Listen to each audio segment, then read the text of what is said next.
Hello all, welcome back to my Gurukul. Today's activity is a crossword inspired activity. Of course, if you don't have this, don't worry because I have made the activity specially designed for the children to help them learn vocabulary.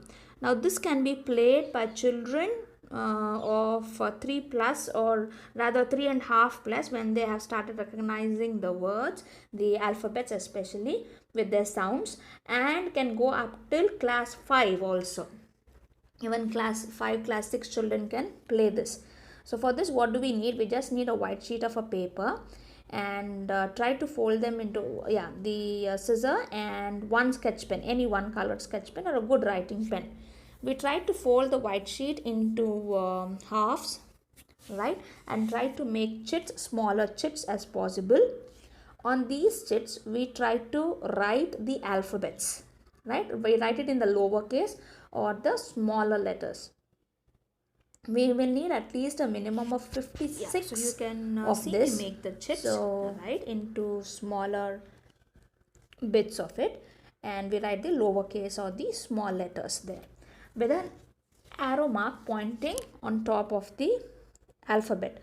Now, why do we write this arrow mark? Is to help the children recognize the direction of it. Like for example, B and D, if I don't put an arrow mark, the child might get confused what it is. So you can see me right there. So for every alphabet into each of these squares, I'm just writing the smaller cases with an arrow mark pointing on top. Of course, you can give numbers also, like for example, A1, B1, C1, D1, E1. That means that is the first set. So next set you can write A2, B2, C2, D2, E2, so that you will come to know, okay, this is the second set of alphabet I have got. And if you are making say 3 or 4 sets, then it will go till A1, A2, A3, A4, B1, B2, B3, B4, C1, C2, C3, C4, and so on till Z. I hope you understand what I am telling. So I am making only 2 sets here, and hence I am not giving any numbers.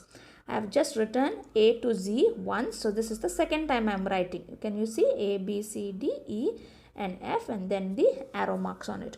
So we will cut them and make it into chits. Fold them, cut them and fold them into halves and make it into chits and put it into a ball. Now, what are the children supposed to do after that? Once your chits are ready, you can see me make the chits ready. My son is also helping. My husband is around. So my son, you can see the child folding it ulta. So try to help them out and try to tell them that it has to be folded on the written side. Where we have written, on that side the chits need to be folded. So what the children are supposed to do, once all the chits are ready, put them in a bag or a bowl. Ask the players. Now this can be a single player game, a double player game. You can increase as many players as possible, but make sure if you have 7 players, then at least each of the players should have one set of A to Z. So I have put all of these chits into the bowl. So each player picks up 7 chits. How many chits? Each player picks up 7 kits. Make sure that you give them a writing tool if there are children, and then if they are children of LKG, UKG, you can give them a pencil. Then of course if they are in class 3 or 4, they can use a pen also and write onto a diary. So, and we open the chits and write down what are the alphabets we get.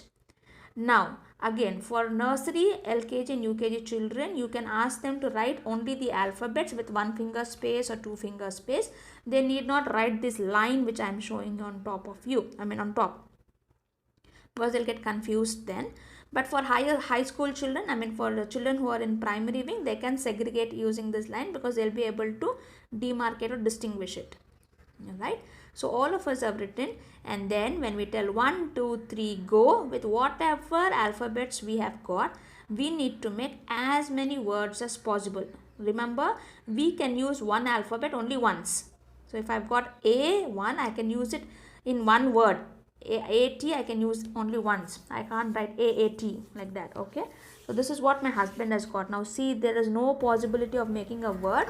In that case, you can give them a vowel, any vowel, A, E, I, O, U, any of these you can the next player who is sitting next to them can give them a vowel so that they can help them make words. Now, this is what my son has got in the second round.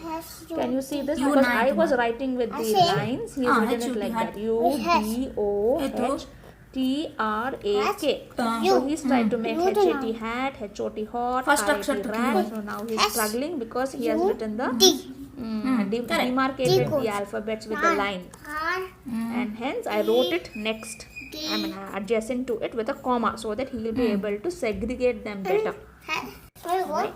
Now he's able to write more words by himself. He's been playing this, we usually play this as a family game, so he is used to this game. But then initially the children might take some time, right? In that case, you make the children as spectators, you play and let the children write down whatever words you are forming. So these are the ones. Oh yeah, the paper is torn, sorry. So this is the ones. Do try this game and do give me, so if you like this video, as usual, like, share and subscribe among your friends. Again, I'm telling you, this is a crossword inspired activity and it can be done using white sheets. Thank you.